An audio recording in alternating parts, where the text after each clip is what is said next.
மாணவ நண்பர்கள் அனைவருக்கும் வணக்கம். நான் உங்கள் பொன்வேல் பாண்டியன், நடப்பு நிகழ்வுகள் ஆசிரியர். இன்றைய தினத்தை நம்ம பார்க்க போகிறது ஏப்ரல் மாதம் 7ஆம் தேதிக்குரிய தினசரி நடப்பு நிகழ்வுகளின் தொகுப்பு. சரிங்களா? எப்பவுமே பார்த்தீங்கன்னா அந்த ஏப்ரல் 7ஆம் தேதி ஒரு ஸ்பெஷலான டேவாக இருக்கும். என்ன ஸ்பெஷல் அப்படிங்கிறத பார்த்துட்டு சரியா நிறைய முக்கியமான செய்திகளை இன்றைக்கி பார்க்க போகிறோம். பொறுமையாக ஃபுல்லாக வீடியோ பாருங்கள். ஏன்னா நடப்பு செய்திகள் வந்து பார்த்தீங்கன்னா ரொம்ப முக்கியமாக இருக்குது. சப்ஜெக்ட்டு ஸ்ட்ராட்டஜிக்கு எல்லாமே நடப்பு செய்தியில் வர்றது தான் எக்ஸாமில் கேட்குறாங்க. அதனால் மக்களே வீடியோ ஃபுல்லாக பாருங்கள். அதில் நம்ம போடுற நோட்ஸு, நம்ம கொடுக்குற அந்த எஃபோர்ட்ஸ் எல்லாமே உங்களுக்கு பிடிச்சிருந்தது அப்படின்னு பார்த்தீங்கன்னா நம்ம சேனலை சப்ஸ்கிரைப் பண்ணி வச்சுக்கோங்க, லைக் பண்ணுங்கள். சரியா? கேட்குற கேள்விகளுக்கு ரிவிஷன் பண்ணி, அதாவது பதில் சொல்லி ரிவிஷன் பண்ணிக்கோங்க. தேர்வில் வெற்றி பெறுங்கள். ஆரம்பிக்கலாம். இன்றைய தினத்திற்கான நடப்பு செய்திகள் ஏப்ரல் 7ஆம் தேதிக்குரியது. ஃபஸ்ட்டு நம்ம வழக்கம் போல இந்த முக்கிய செய்திகள், தலைப்பு செய்திகள் பார்க்கலாம். அதில் ஃபஸ்ட்டு என்னன்னு சொல்லி பார்த்தீங்கன்னா பாருங்கள், சூப்பரான ஒரு தொகுப்பு பாருங்கம்மா. ஏப்ரல் 7ஆம் தேதியில் உள்ள முக்கிய தினங்கள். உலக சுகாதார தினம் கடைபிடிக்கப்படுகிறது. அதை பற்றி நம்ம ஸ்பெஷலாக பார்க்க போகிறோம். அதே மாதிரி உலக சுகாதார அமைப்பு என்றால் என்ன, அது எப்போது உருவாக்கப்பட்டது, அதோட சிறப்புகள் என்ன அப்படின்னு சொல்லி பார்க்க போகிறோம். அதுக்கப்புறம் பார்த்தீங்கன்னா ஒரு முக்கியமான ஒரு இந்தியன் பாலிட்டி சம்மந்தப்பட்ட ஒரு கேஸ். சரியா? சாத்தான்குளம் வழக்கு. தமிழ்நாட்டில் முதல் முறையாக 9 போலீஸாருக்கு மரண தண்டனை. இதோட சிறப்புகள் என்ன, சரியா, அந்த ஸ்பெஷலாக அந்த பேக்ரவுண்ட் என்ன எல்லாமே அப்படின்னு நம்ம பார்க்க போகிறோம். அடுத்து தலைமை தேர்தல் ஆணையர் பதவி நீக்க நோட்டீஸ் நிராகரிக்கப்பட்டுள்ளது. எந்த சட்டத்தின்படி அப்படின்னு பார்த்தீங்கன்னா நீதிபதிகள் விசாரணை சட்டம். அந்த சட்டம் எப்போது இயற்றப்பட்டது, அந்த நோட்டீஸை வந்து பார்த்தீங்கன்னா யார் வந்துட்டு நிராகரிப்பு பண்ணியிருக்கிறாங்க, அதே நம்ம பார்க்க போகிறோம். அதனைத் தொடர்ந்து இந்தியன் எக்கனாமியில் இருக்கிற முக்கியமான ஒரு அமைப்பு அமுல் நிறுவனம் சாதனை படைச்சிருக்கிறாங்க. என்ன சாதனை, அமுல் நிறுவனம் எப்போது உருவாக்கப்பட்டது, யாரால் உருவாக்கப்பட்டது, இதையும் நம்ம ஸ்ட்ராட்டஜிக்கலாக பார்க்க போகிறோம். அதுக்கப்புறம் பார்த்தீங்கன்னா பிரம்மோஸ் ஏவுகணையை உருவாக்கிய ஒரு முக்கியமான ஒரு விஞ்ஞானி ஒருவர் மரணம் அடைஞ்சிருக்கிறாங்க. அவர் தொடர்பான செய்திகள், பிரம்மோஸ் தொடர்பான சில சிறப்புகளை நம்ம பார்க்க போகிறோம். அதுக்கப்புறம் பார்த்தீங்கன்னா ஏப்ரல் 6ஆம் தேதி சரியா பிஜேபி கட்சி, இன்னைக்கு இருக்கிற பிஜேபி கட்சி உருவாக்கப்பட்ட நாள். அதனால் அந்த பிஜேபி ஆட்சி காலத்தில் நடைபெற்ற சில முக்கியமான நிகழ்வுகளை சும்மா லைட்டாக ஒன் லைனர்லாம் சொல்ல போகிறோம். சரிங்களா? அதனைத் தொடர்ந்து இறுதியாக சூப்பர் 6 கேள்விகளும் நம்ம வந்துட்டு கொடுக்க போகிறோம். சரிங்களா? நல்லா பயன்படுத்திக்கோங்க மக்களே. ஆரம்பிக்கலாமா? இன்றைய தினத்திற்கான அந்த விரிவான செய்தியில் ஃபஸ்ட்டு ஏப்ரல் 7ஆம் தேதி உலக சுகாதார தினம். சரியா? உலக சுகாதார அமைப்பு வேர்ல்டு ஹெல்த் ஆர்கனைசேஷன் உருவாக்கப்பட்ட நாள் ஏப்ரல் 7, 1948 உருவாக்கியிருக்கிறாங்க. சரியா? இது முறைப்படி எப்போது செயல்பட தொடங்கியது சொல்லி பார்த்தோன்னா செப்டம்பர் 1, 1948 முதல் செயல்பட தொடங்கியது. சரிங்களா? உருவாக்கப்பட்ட ஏப்ரல் 7, செயல்பட தொடங்கியது செப்டம்பர் 1, மறக்காதீங்க. இந்த உலக சுகாதார அமைப்பின் தலைமையிடம் ஹெட் குவார்ட்டர்ஸ் எங்கே அமைந்துள்ளதுன்னு சொல்லி பார்த்தீங்கன்னா சுவிட்சர்லாந்தின் ஜெனீவா. சரி, ஜெனீவாவில் யுனைடெட் நேஷனோட ஓனு முடிகிற முக்கியமான ஒரு சில அமைப்புகளோட ஹெட் குவார்ட்டர்ஸ் இருக்குது. அதில் முக்கியமானது ஒன்று WHO, அடுத்து WTO, ILO, WIPO, இன்னொன்று WMO. இந்த 5 ஓன் முடிகிற அமைப்புகளும் ஹெட் குவார்ட்டர்ஸ் எங்கே இருக்குமா, ஜெனீவாவில் இருக்குது. இப்படி செட்டாக படிக்கும்போது கொஞ்சம் ஞாபகம் இருக்கும், மறந்துடாதீங்க. சரிங்களா? ஓகே. அடுத்தபடியாக இதனுடைய தலைமையிடம் ஜெனீவாவில் இருக்குது. இதனுடைய ரீஜனல் ஆஃபீஸ் பார்த்தீங்கன்னா மொத்தமாக வேர்ல்டில் 6 இடங்கள் இருக்குது. அதில் ஒரு இடம் நம்முடைய புதுடெல்லி. ஞாபகம் வச்சுக்கோங்க. சவுத் ஈஸ்ட் ஏஷியாவுக்கான அந்த ரீஜனல் ஆஃபீஸ் WHO எங்கே இருக்குது, டெல்லியில் இருக்குது. ஞாபகம் வச்சுக்கோங்க. இதுவும் கேட்கலாம். சரிங்களா? இதனுடைய தற்போதைய டைரக்டர் ஜெனரலாக இருப்பவர் எத்தியோப்பியா நாட்டை சேர்ந்த டெட்ரோஸ் அதானம். என்ன பேருமா? டெட்ரோஸ். தமிழில் சொல்லும்போது டெட் ரோஸ்ன்னு சொல்லுவாங்க. உலக சுகாதார அமைப்பின் தலைவர். சுகாதாரம் செல்லனா நம்ம டெட் ஆயிடுவோம். இன்னைக்கு சத்தா நாளைக்கு பால் அப்படிங்கிறது பழுது. இப்போ பார்த்தீங்கன்னா இன்னைக்கு சத்தா நாளைக்கு ரோஸு. டெட் ரோஸு சுகாதார அமைப்பின் டைரக்டர் ஜெனரல், மறந்துடாதீங்க. சரியா? எந்த நாட்டை சேர்ந்தவர்? எத்தியோப்பியா. சரியா? ஓகே. இந்த உலக சுகாதார அமைப்பு ஆண்டுதோறும் வெளியிடுகிற ஒரு முக்கியமான ஒரு ரிப்போர்ட் என்ன சொல்லி பார்த்தீங்கன்னா வேர்ல்டு ஹெல்த் ரிப்போர்ட். சரி, உலக சுகாதார அறிக்கை வெளியிடுவது WHO, மறந்துடாதீங்க. சரிங்களா? ஓகே. அடுத்தபடியாக சாத்தான்குளம் வழக்கு 9 போலீஸாருக்கும் மரண தண்டனை. சரிங்களா? பாருங்கள், தூத்துக்குடி மாவட்டம் சாத்தான்குளத்தை சேர்ந்த வியாபாரி. சரியா? ஒரு செல்ஃபோன் கடைக்காரங்க தான். ஓகேவா? நான் இருக்கிற ஊர், ஓகே, பக்கத்துலேருந்து ஒரு 10 கிலோமீட்டர் தான் அந்த ஊர் இருக்குது, சாத்தான்குளம். ஓகேவா? பார்த்தீங்கன்னா ஜெயராஜ் மற்றும் அவருடைய மகன் பென்னிக்ஸ் ஆகிய 2 நபர்களும் பார்த்தீங்கன்னா கடந்த 2020ஆம் ஆண்டில் போலீஸாரால் கைது செய்யப்பட்டு அந்த போலீஸ் விசாரணையின் போது அடித்து கொலை செய்யப்பட்டதாக குற்றம் சாட்டப்பட்டது. சரிங்களா? அதை கன்ஃபார்ம் பண்ணிட்டு சமீபத்தில் சரிங்களா தீர்ப்பு வழங்கப்பட்டுள்ளது. இதுக்கு முக்கியமான காரணமே சிபிஐ தான். சரி, இந்த இரட்டை கொலையை, அந்த காவல்துறையில் நடைபெற்ற இரட்டை கொலையை விசாரித்தது சிபிஐ. சரிங்களா? அதுக்கப்புறம் இது தொடர்பான தீர்ப்பு சமீபத்தில் வழங்கப்பட்டுள்ளது. தீர்ப்பை வழங்கியவர் மதுரை மாவட்ட நீதிமன்ற நீதிபதி திரு முத்துக்குமரன் அவர்கள். சரிங்களா? அந்த தீர்ப்பில் தான் 9 காவல்துறை அதிகாரிகளுக்கும் மரண தண்டனை தீர்ப்பு வழங்கி அந்த தீர்ப்பு வழங்கப்பட்டுள்ளது. சரிங்களாம்மா? அடுத்தபடியாக பாருங்கள், தமிழ்நாட்டில் முதல் முறையாக ஒரு காவல்துறை மரணத்திற்காக 9 காவல் அதிகாரிகளுக்கு மரண தண்டனை தீர்ப்பு வழங்கப்பட்டது. இதுதான் முதல் முறை என்பது குறிப்பிடத்தக்கது. ஞாபகம் வச்சுக்கோங்க. சரியாம்மா? ஓகே. அடுத்து இதை நம்ம இந்த நியூஸ் நம்ம பார்த்துட்டு இருக்கிறோம். அடுத்தபடியாக சரியா, இனிமேல் என்ன பண்ணுவாங்க இவங்க, உயர்நீதிமன்றத்தில் அப்பீல் பண்ணுவாங்க, கவர்னர்கிட்ட கருணை மனு கொடுப்பாங்க. சரியா, அடுத்து உச்சநீதிமன்றத்தில் அந்த மரண தண்டனை கன்ஃபார்ம் பண்ணிட்டாங்க அப்படின்னா பிரசிடென்ட் அவர்கள்ட்டே பார்த்தீங்கன்னா கருணை மனு கொடுப்பாங்க. அடுத்து சீராய்வு மனு, இப்படி போய்கிட்டே இருக்கும். சரிங்களா, எப்படி போகுதுன்னு சொல்லி பார்க்கலாம். அடுத்தபடியாக அடுத்த செய்தி, தலைமை தேர்தல் ஆணையர் பதவி நீக்க நோட்டீஸ் நிராகரிப்பு. நமக்கு ரெகுலராக நியூஸில் பார்த்துட்டே இருக்கும். சரியா, லோக்சபா ஸ்பீக்கர், மக்களவை சபாநாயகர் மற்றும் தலைமை தேர்தல் ஆணையர் 2 பேரும் பார்த்தீங்கன்னா பதவி நீக்கம் செய்வதற்கு சரி முக்கிய எதிர்கட்சியான காங்கிரஸ் தலைமையிலான அந்த கட்சியானது பார்த்தீங்கன்னா முயற்சி பண்ணிட்டு இருக்கிறாங்க. அந்த முயற்சி ரீசெண்டாக நிராகரிக்கப்பட்டுள்ளது. பாருங்க, தலைமை தேர்தல் ஆணையர் தற்போது ஞானேஷ்குமார் அவர்கள் இருக்கிறாங்க, 26வது தலைமை தேர்தல் ஆணையர். சரியா, இவரை பதவி நீக்க கோரும் தீர்மானம் தொடர்பான நோட்டீஸை மக்களவை தலைவர் ஓம் பிர்லா மற்றும் மாநிலங்களவை ராஜ்யசபாவோட தலைவர் சரி வைஸ் பிரசிடென்ட் ஆஃப் இந்தியா திரு CP ராதாகிருஷ்ணன் ஆகியோர் நிராகரிப்பு செஞ்சிருக்கிறாங்க. சரிங்களா, ஓகே.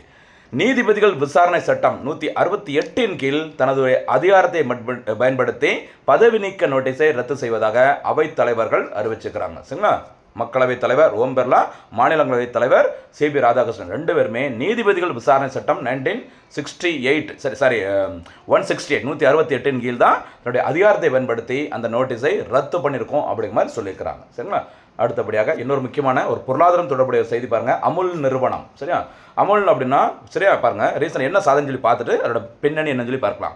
இதனுடைய மொத்த வர்த்தக மதிப்பு 2025-26 நிதியாண்டில் பார்த்தீங்கன்னா 1 லட்சம் கோடியை தாண்டி இருக்குது. சரிங்களா, இதன் மூலம் FMCG நிறுவனம் சரியா 1 லட்சம் கோடியை முதல் முறையாக தாண்டிருக்கு அப்படிங்கிற சாதனையை இந்தியாவிலிருந்து படைத்த நிறுவனம் அமுல் நிறுவனம். இந்த FMCGனா என்னன்னு சொல்லி பாருங்க. சரி, அதனோட வளர்ச்சி பார்த்தீங்கன்னா 11% அதிகம் சொல்கிறாங்க. இந்த அமுல் நிறுவனமானது 36 லட்சம் விவசாயிகளை கொண்டு உலகின் மிகப்பெரிய அந்த பால் கூட்டுறவு அமைப்பாக செயல்பட்டு வருகிறது. எங்கேருந்து?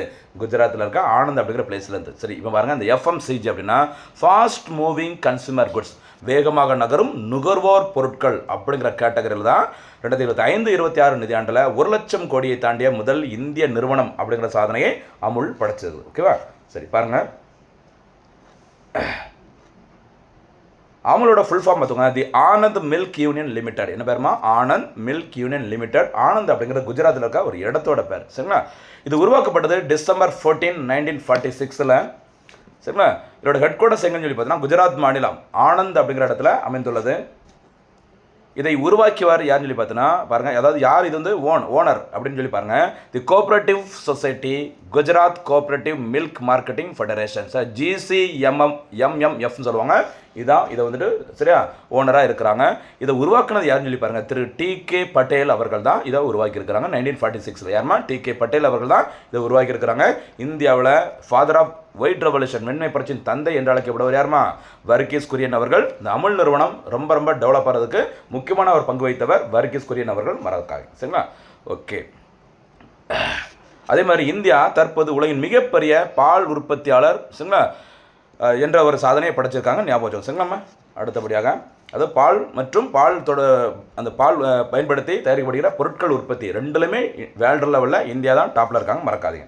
அடுத்து பாதுகாப்பு துறையுடன் தொடர்புடைய முக்கியமான செய்தி, பிரம்மோஸ் ஏவுகணை விஞ்ஞானி மரணம். சரியா, இந்த பிரம்மோஸ் ஏவுகணை வந்து பார்த்தீங்கன்னா இந்தியா மற்றும் ரஷ்யா, ஓகேவா, இதில் வந்து தப்பாக இருக்குமா, இந்திய அரசியல் வெரி சாரி, இந்தியா மற்றும் ரஷ்யாவின் கூட்டு தயாரிப்பில் உருவாக்கப்பட்டது பிரம்மோஸ் ஏவுகணை. சரியா, இந்த பிரம்மோஸ் ஏவுகணையின் உருவாக்கத்தில் முக்கியமான பங்காற்றியவர் ரஷ்யாவில் சேர்ந்த ஒரு முக்கியமான ஒரு ஏவுகணை விஞ்ஞானி அலெக்சாண்டர் லியானோவ். சரி, தன்னுடைய 74 வயதில் காலமாக இருக்கிறாங்க. அதனால தான் இன்றைக்கி நியூஸ் பேப்பரில் வந்திருக்குது. இந்த பிரம்மோஸ் ஏவுகணை அப்படிங்கிறது பிரம்மோஸ் அப்படிங்கிற 2 நதிகளின் பெயர். அது ஒன்று இந்தியாவில் ஓடுற பிரம்மபுத்திரா நதி, இந்தியாவில் ஆண்கள் பேரில் ஓடுற ஒரே ஒரு முக்கியமான நதி பிரம்மபுத்திரா நதி, மற்றும் ரஷ்யாவின் மாஸ்கோவா நதி. 2 நதியோட பேரை இணைத்து தான் இந்த பிரம்மோஸ் அப்படிங்கிற பேர் வந்து வைக்கப்பட்டது, ஞாபகம் வச்சுக்கோங்க, ரொம்ப ரொம்ப முக்கியமான வருது. ஓகேவா? அடுத்தபடியாக இந்த பிரம்மோஸ் ஏவுகணை உலகின் மிக வேகமான சூப்பர் சோனிக் ஏவுகணை. ஓகேவா, இதை உருவாக்குறதுக்கு தான் அலெக்சாண்டர் முக்கியமான ரோல் ப்ளே பண்ணியிருக்கிறாங்க. இந்தியாவில் இந்த பிரம்மோஸ் ஏவுகணை தயாரிக்கப்படும் இடம் எதுன்னு பார்த்தீங்கன்னா உத்தரப்பிரதேச மாநிலம் லக்னோ. இந்த லக்னோவில் தயாரிக்கப்பட்ட இந்த பிரம்மோஸ் ஏவுகணை முதல் முறையாக ஏற்றுமதி செய்யப்பட்ட நாடு பிலிப்பைன்ஸ். 2வதாக இதற்கான ஒப்பந்தம் எனக்கு கொடுங்க அப்படின்னு சொல்லிட்டு இந்தியாவும் இன்னொரு நாடும் பார்த்தீங்கன்னா ஒப்பந்தம் போட்டுக்கிறாங்க, அந்த நாடு இந்தோனேஷியா, மறக்காதீங்க. சரிங்களா, சரியா, May 7, 2025 ஆப்ரேஷன் சிந்தூர் அப்படிங்கிற ஒரு நடவடிக்கை இந்திய அரசு இந்திய விமானப்படை மேற்கொண்டாங்க. அந்த நடவடிக்கையில் அந்த ஆப்ரேஷனில் இந்த பிரம்மோஸ் ஏவுகணை பயன்படுத்தி பாகிஸ்தானின் முக்கியமான விமானப்படை தளங்கள் அழிக்கப்பட்டது, ஞாபகம் வச்சுக்கோங்க. சரிங்க, அடுத்தபடியாக இந்தியாவில் முதல் முறையாக பிரம்மோஸ் ஏவுகணையை ஏற்றுமதி செய்த நாடு பிலிப்பைன்ஸ். நம்ம முதல்ல சொன்னது ஞாபகம் வச்சுக்கோங்க. அடுத்தபடியாக இரண்டாவது நாடு எனக்கு கொடுங்க அப்படின்னு சொல்லிட்டு இந்தியாவோட ஒப்பந்தம் போட்டுக்கிறாங்க. இந்த நாடு இந்தோனேஷியா, மறக்கக்கூடாது. சரிம்மா, பிரம்மோஸ் ஏவுகணை பார்த்தாச்சு. அடுத்து பிஜேபி ஆட்சி கால முக்கியமான நிகழ்வுகள் எதுக்கு பார்க்குறோம் அப்படின்னா, ஏப்ரல் 6ஆம் தேதி சரியா 1980 அன்று இப்போ இருக்கிற இந்த பிஜேபி கட்சி உருவாக்கப்பட்டது. சரியாம்மா, சரி என்னென்னு சொல்லி பாருங்க. ஆபரேஷன் சக்தி பொக்ரான் 2 அணுகுண்டு பரிசோதனை 1998ஆம் ஆண்டில் அடல் பிகாரி வாஜ்பாய் அவர்கள் பிரதமராக இருக்கும்போது நடத்தப்பட்டது. சரி, பொக்ரான் 2ன்னு சொல்லுவாங்க. அதுக்கு என்ன சிறப்பு பேர்? ஆபரேஷன் சக்தி. சரியா, மே 11 அன்னைக்கு இந்த அணுகுண்டு பரிசோதனை நடத்தப்பட்டது. ஞாபகம் வச்சுக்கோங்க. அந்த மே 11 தான் இந்தியாவில் நேஷனல் டெக்னாலஜி டே. சரியாமா, அதே மாதிரி இந்தியாவோட ஃபர்ஸ்ட் அணுகுண்டு பரிசோதனை நியூக்ளியர் டெஸ்ட் வந்து நடத்தப்பட்டது 1974. அந்த ஃபர்ஸ்ட் நியூக்ளியர் டெஸ்ட்டுக்கு வச்ச பேர் ஆபரேஷன் சரிங்களா, அதாவது சொல்லுவாங்க லாஃபிங் புத்தா, சிரிக்கும் புத்தர்னு சொல்லுவாங்க. சரியா, இதை பற்றி நான் டீட்டெயிலாக பின்னாடி நிறைய பார்க்கலாம்.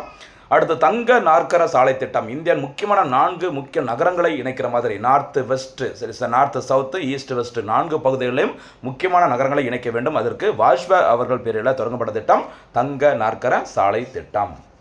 அடுத்த முக்கியமான நிகழ்வு பாராளுமன்ற தாக்குதல். சரி, எல்கே அத்வானி அவர்கள் எம்பியாக இருக்கும்போது பாராளுமன்றத்தில் ஒரு தீவிர தாக்குதல் நடைபெற்றது. ஞாபகம் வச்சுக்கோங்க. இதில் ஒரு போனஸ் கேள்வி கேட்கலாமா? இந்த பாராளுமன்ற தாக்குதல் எந்த ஆண்டு நடத்தப்பட்டது? சரிங்களா, அதை கொஞ்சம் சொல்ல பார்க்கலாம். ஏன்னா அந்த துராந்தர் இந்த மூவியில் பார்த்தீங்கன்னா அந்த பார்லிமெண்ட் தாக்குதலாம் காட்டியிருப்பாங்க.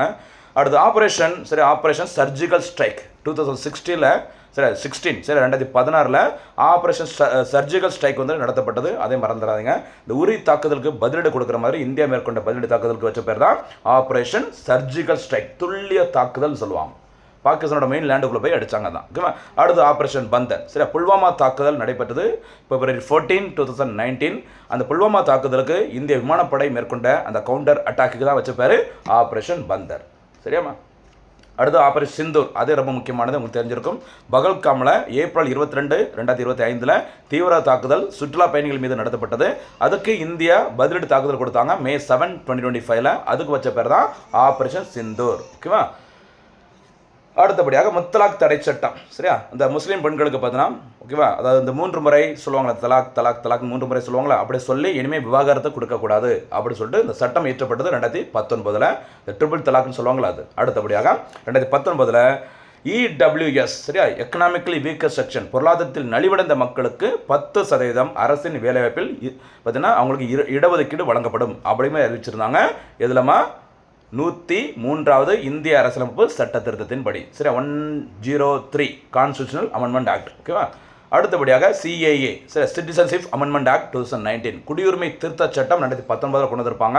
சரியா, முஸ்லீம்கள் அல்லாத ஒரு 6 மத பிரிவினர்கள் ஆப்கானிஸ்தான், பாகிஸ்தான் மற்றும் வங்கதேசத்தில். ஓகேவா, ஆப்கானிஸ்தான், பாகிஸ்தான், வங்கதேசத்தில் யாரெல்லாம் இருக்கிறாங்களோ, சிறுபான்மை மக்களாக இருக்காங்களோ, அவங்க இந்தியாவிற்கு சரிங்களா குடியேர்ந்து வந்திருந்தாங்க அப்படின்னா அவங்களுக்கு இந்திய குடியுரிமை வழங்கப்படும் சொல்லியிருந்தாங்க. இதுக்கு சில கண்டிஷன்ஸ்லாம் இருக்குது. நம்ம அதை பற்றி தனியாக ஒரு வீடியோவில் பார்க்கலாம். சரிங்களா, நமக்கு தெரிய வேண்டியது CAA 2019. அதே மாதிரி 2019 ஜம்மு காஷ்மீர் மாநிலம் 2 யூனியன் பிரதேசங்களாக பிரிக்கப்பட்டது. ஒன்று ஜம்மு காஷ்மீர் யூனியன் டெரிட்டரி, இன்னொன்று பார்த்தீங்கன்னா லடாக். இந்த சம்பவம் 2019 பிஜேபி பீரியடில் தான் நடைபெற்றது. அடுத்தபடியாக அயோத்தி ராமர் கோவில் தொடர்பான தீர்ப்பு வழங்கப்பட்டதும் 2019 ஞாபகம் வச்சுக்கோங்க, மறக்காதீங்க. சரியா, அடுத்தபடியாக தேர்தலில் போட்டியிடும் பெண்களுக்கு 33% இடஒதுக்கீடு, அதற்கான சட்டம் இயற்றப்பட்டது ஞாபகம் வச்சுக்கோங்க பிஜேபி பீரியடில் தான். அதற்கு தான் இந்த நார் சக்தி பந்தன் மசோதா அப்படி சொல்லுவாங்கள்ல 128வது, அதன்படி 106வது இந்திய அரசியலமைப்பு சட்ட திருத்தம் கொண்டு வந்தாச்சு. இன்னும் இது நடைமுறைக்கு வரல. 16வது மக்கள் தொகை கணக்கெடுப்பு நடைபெற்று முடிந்த பிறகு சரியா தொகுதிகள் மறுவரை செஞ்ச பிறகு தான் முறைப்படி பெண்களுக்கு இந்த 33% இடஒதுக்கீடு நடைமுறைக்கு வரும் லோக்சபா மற்றும் மாநில சட்டமன்ற தேர்தலில். சரியாம்மா, அடுத்தபடியாக பொது சிவில் சட்டம். சரி, இந்த யூனிஃபார்ம் சிவில் கோட் வந்துட்டு மத்திய அரசு கொண்டு வந்திருக்கிறாங்க. இந்த பொது சிவில் சட்டத்தை முதலில் நடைமுறைப்படுத்திய மாநிலம் இந்தியாவில் உத்தரகாண்ட், மறக்காதீங்க. இரண்டாவதாக இந்த பட்டியலில் குஜராத் வரப்போகுது, அதை கொஞ்சம் பார்த்துக்கோங்க. சரிங்களா, அடுத்தபடியாக புதிய பாராளுமன்றம். சரியா, May 28, 2023 சன்ஷாத் பவன் என்று அழைக்கப்படும் புதிய பாராளுமன்றம் திறக்கப்பட்டுள்ளது. சூப்பரான செய்திகள்மா, சாதாரணமாக லைட்டாக சொல்லிட்டு இருக்கிறேன். ஆனால் இது அவ்வளோ சிறப்பான செய்திகள். இதை பற்றி நம்ம தனியாக ஒரு வீடியோ நான் போடுறதுக்கு முயற்சி பண்ணுறேன். சரியா, நீங்கள் சப்போர்ட் பண்ணிங்க அப்படின்னா. அடுத்தபடியாக ஏன்னா ஒரே நாடு ஒரே தேர்தல், 1 நேஷன் சரியா 1 எலெக்ஷன் அப்படிங்கிற ஒரு கான்செப்டை வந்துட்டு மத்திய அரசு முயற்சி பண்ணிட்டு இருக்கிறாங்க. மக்களவை அதுக்கப்புறம் சட்டமன்ற தேர்தல்களை எல்லாமே ஒரே நேரத்தில் நடத்தணும் அப்படிங்கிறதுக்காக. ஏன்னா 1967 வரைக்கும் இந்த ஒரே நாடு ஒரே தேர்தல் நடைமுறையில் இருந்தது.